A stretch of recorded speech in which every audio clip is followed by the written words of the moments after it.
Olá, Jack. Meu nome é Juliana Rios. Tenho 29 anos. E o que estou prestes a contar é um relato que minha família sempre evita falar. Aconteceu há 4 anos, quando me mudei para a casa que havia sido dos meus avós, no interior de Minas Gerais. Era uma casa antiga, de tijolo maciço, construída por volta de 1910, com paredes largas, portas de madeira pesada e janelas com venezianas que rangiam a cada vento mais forte. Quando meus avós faleceram, a casa ficou fechada por quase uma década, até que eu decidi restaurar ela e morar lá por um tempo, buscando um pouco de sossego após anos vivendo no Rio de Janeiro. A reforma foi longa, mas aos poucos fui ajeitando tudo. Tinha algo de encantador naquele lugar. O piso de tábua corrida, as vigas de madeira, os móveis antigos, tudo exalava uma sensação de tempo parado. Mas havia um detalhe curioso. Um dos quartos da casa estava trancado com uma fechadura muito antiga e ninguém da família sabia onde estava a chave.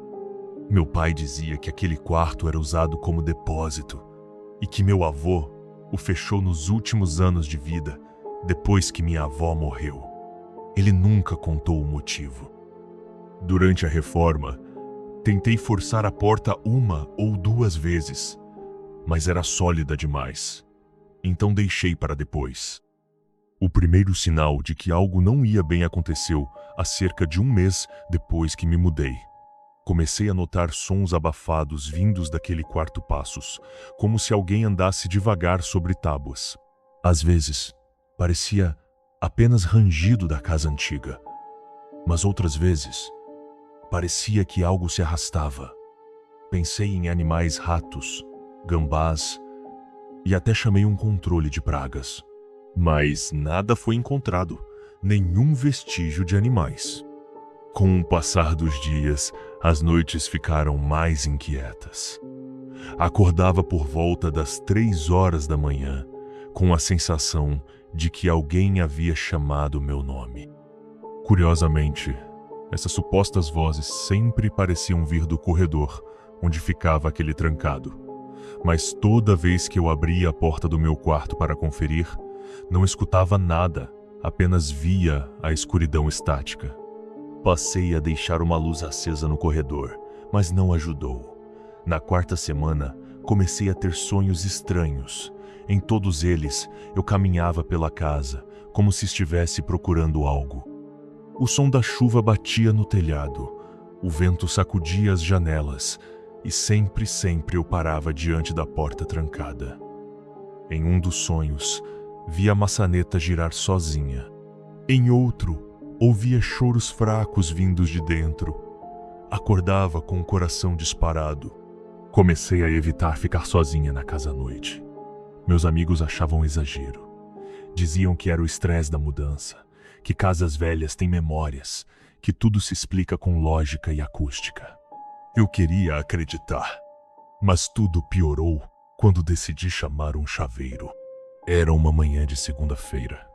O chaveiro levou quase 40 minutos para conseguir abrir a fechadura antiga. Quando a porta finalmente cedeu, a dobradiça gemeu como se tivesse despertado de um sono muito longo. Lá dentro, o quarto estava completamente intacto, como se ninguém tivesse entrado ali desde a década de 1980. Cortinas amareladas cobriam a janela. Havia uma poltrona, um criado mudo com um livro empoeirado, e no canto, um pequeno berço de madeira. Sim, um berço. E ele ainda tinha um cobertor dobrado, limpo, como se estivesse à espera de alguém. Senti um frio subir pelas costas. O quarto tinha um cheiro estranho, algo entre madeira velha e flores secas. Ao lado do berço havia uma moldura caída, com a foto de uma mulher segurando uma criança. A mulher era minha avó, mas a criança eu não conhecia. Fui até meu pai no dia seguinte e o questionei sobre a foto. Ele ficou pálido, respirou fundo e então, pela primeira vez, ele falou sobre sua irmã mais velha, que eu nunca soube que existiu. Ela nasceu antes do meu pai, nos anos 1950. Ela se chamava Helena. Viveu até os 5 anos e morreu em casa, durante a noite, sufocada por febre. Segundo meu pai, minha avó nunca superou a perda. Passou anos entrando no quarto, arrumando o berço, deixando flores, mantendo tudo limpo, até que um dia simplesmente trancou a porta. E nunca mais voltou a falar no assunto.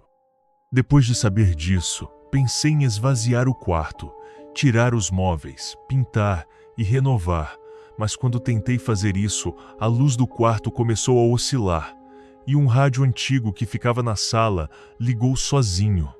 Isso me deixou bastante apreensiva e resolvi apenas limpar o quarto. No entanto, enquanto eu fazia isso, um livro sobre o criado mudo caiu no chão. Era um diário antigo, com anotações da minha avó.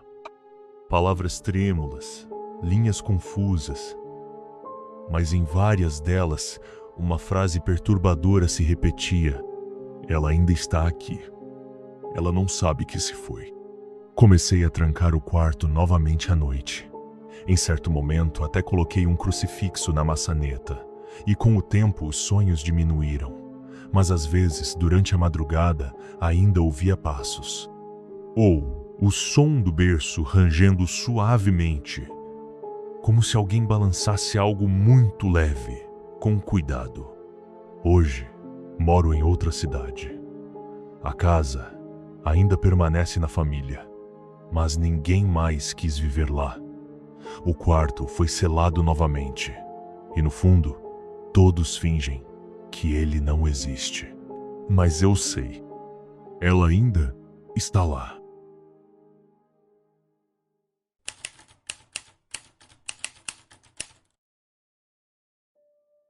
Olá, Jack.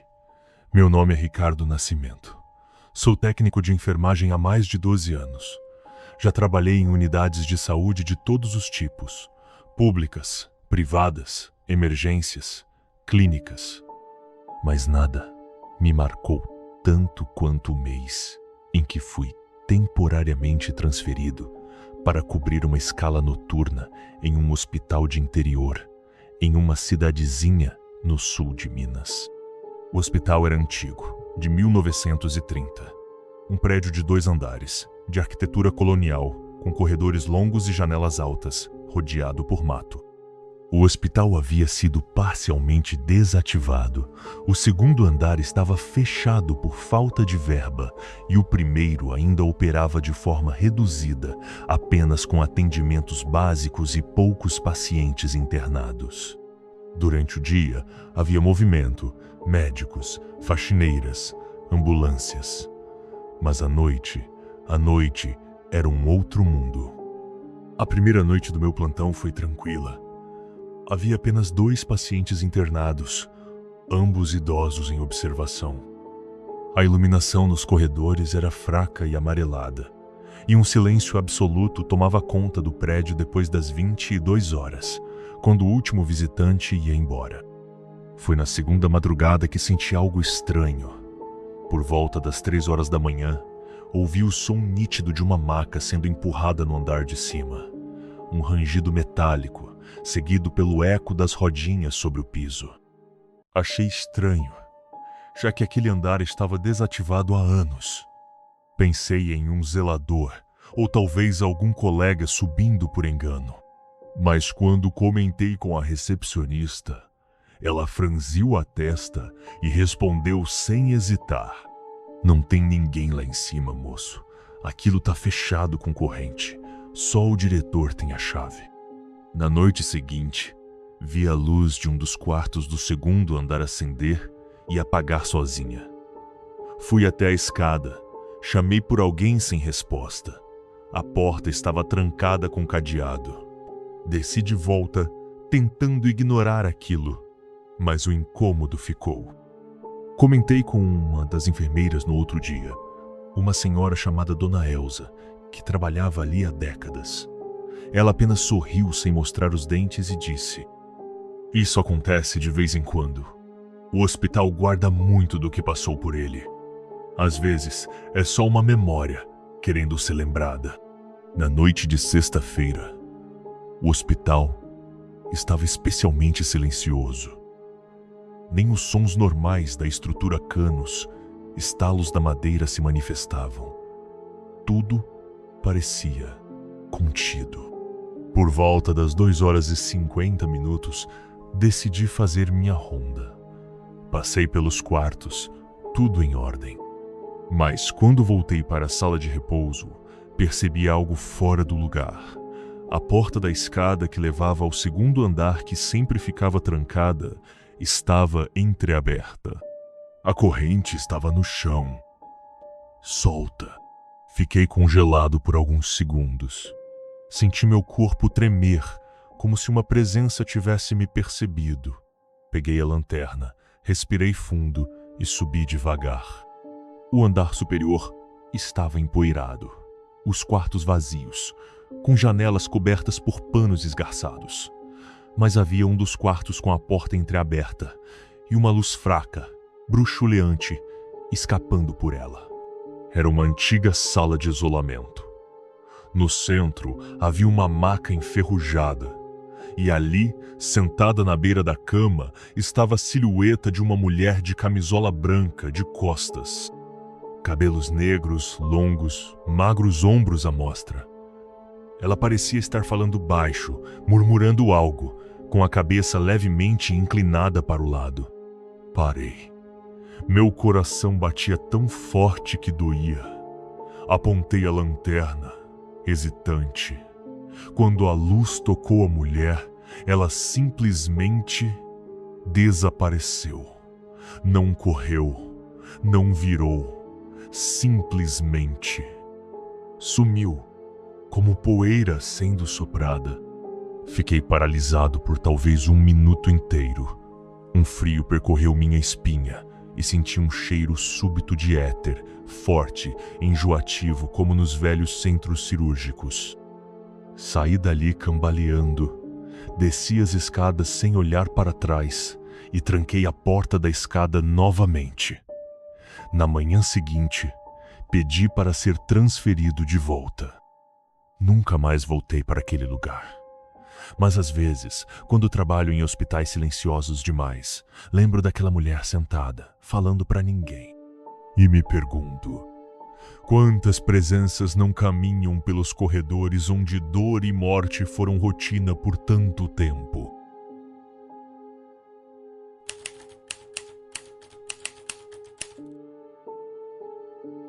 Olá, Jack.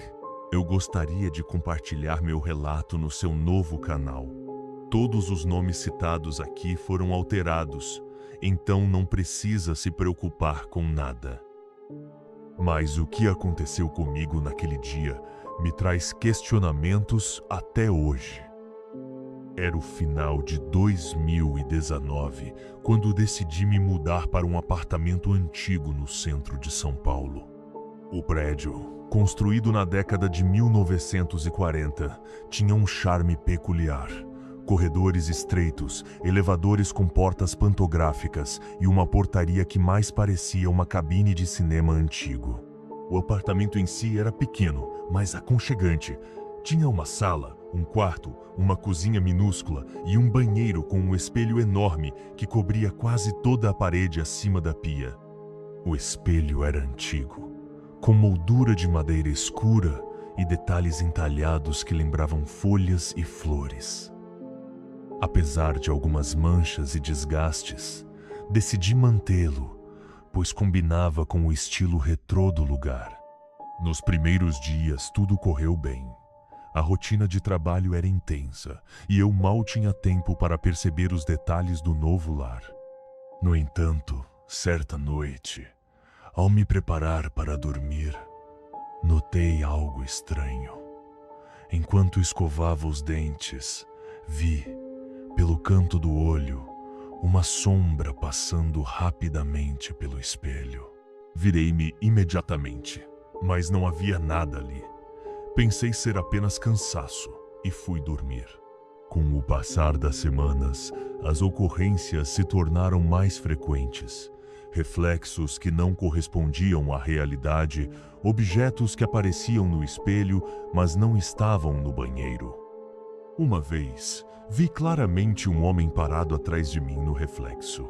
Assustado, virei-me, mas novamente não havia ninguém. O homem tinha traços indistintos, como se estivesse envolto em névoa, mas seus olhos eram penetrantes e pareciam me observar com intensidade. Decidi cobrir o espelho com um lençol, mas, misteriosamente, todas as manhãs, o lençol estava no chão. Achei que poderia estar escorregando durante a noite, então o prendi com fita adesiva. Mesmo assim, no dia seguinte, o lençol estava removido e o espelho descoberto. Comecei a evitar o banheiro à noite, usando o da academia ou de cafés próximos. Certo dia, conversei com a síndica do prédio, Dona Marta, uma senhora de idade que morava ali desde jovem. Ao mencionar o espelho, vi seu rosto empalidecer.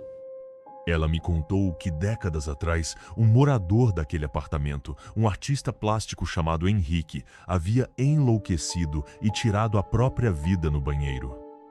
Dizia-se que ele passava horas encarando o espelho, afirmando que via coisas que ninguém mais via. Assustado, decidi remover o espelho. Contratei um profissional para retirá-lo, mas, ao tentar desparafusar a moldura, ele afirmou que o espelho parecia estar fundido à parede. Determinados, usamos ferramentas mais pesadas e, após muito esforço, conseguimos retirá-lo.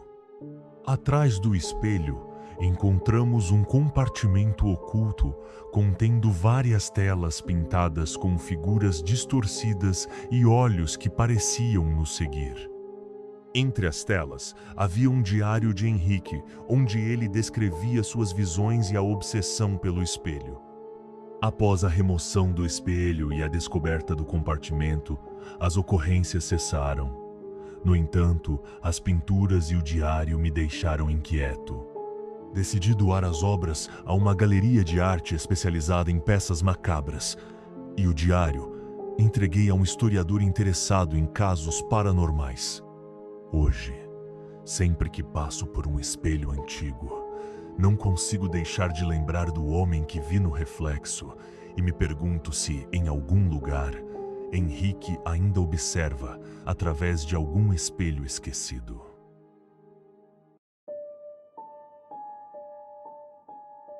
Se você também sentiu esse arrepio, não está sozinho. Inscreva-se para não perder os próximos relatos. Algumas histórias não devem ser esquecidas.